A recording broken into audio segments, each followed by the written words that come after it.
শ্যাম আর হরির গড় বয়স হচ্ছে এত, মানে তিনজন আছে, তিনজনের গড় বয়স দিয়ে দিয়েছে। তাহলে আমরা যেমন জানি যে গড় মান থেকে সমষ্টি মান বের করতে কি করে হয়। তাহলে এখানে কি দিয়েছে, রাম শ্যাম হরির গড় বয়স, রাম শ্যাম ও হরির গড় বয়স কত দিয়েছে, 16.1 বছর।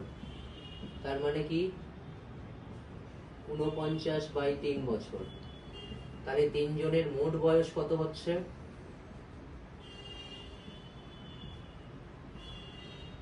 49/3 গুণ 3 মানে কত হলো, 49 বছর।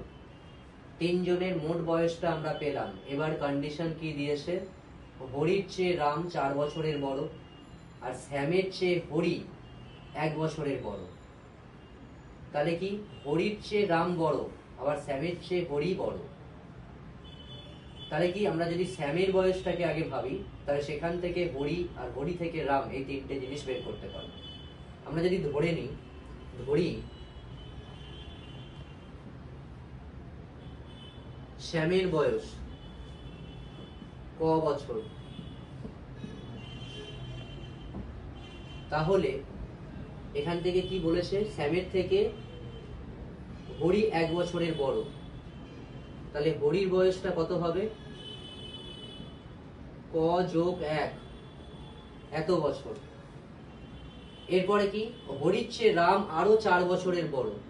তাহলে রামের বয়সটা কত হবে, হরির যে বয়সটা বেরিয়েছিল তার থেকে আরো 4 বছর বেশি, মানে কত হয়েছে, ক যোগ 4 আর 1 5 এত বছর। এবার প্রশ্নানুসারে তিনজনের মোট বয়স আমাদের বের করা আছে। প্রথম জনের বয়স কত ছিল, শ্যামের বয়স ক, হরির বয়স ছিল ক প্লাস 1, রামের বয়স কত ছিল, ক প্লাস 5 ইকুয়াল টু কত, 49। তিনজনের মোট বয়স তাহলে কত হয়েছে, ক প্লাস ক প্লাস ক প্লাস 1 প্লাস 5 ইকুয়াল টু 49। তিনটে একই জিনিস যোগ করলে আমরা যেটা লিখি 3 গুণ ক প্লাস এখানে কত আছে 6 ইকুয়াল টু কত, 49। এখান থেকে তাহলে 3 গুণ ক সমান কত হবে, 49। এদিকে যোগ ছিল 6, বিয়োগ হবে।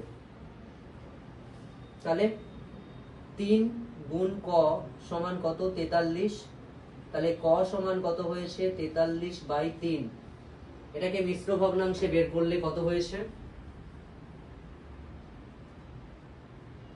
14.1 তাহলে এটা কার বয়সটা বেরোলো, শ্যামের বয়স বেরোলো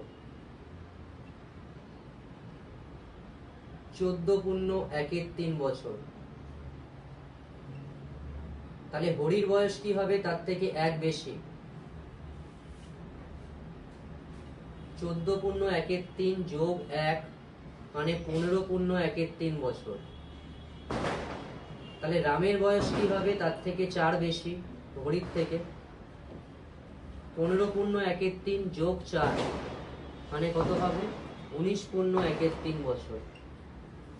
শ্যামের বয়স এটা, হরির বয়স এটা, রামের বয়স এটা, এই তিনটে হচ্ছে উত্তর।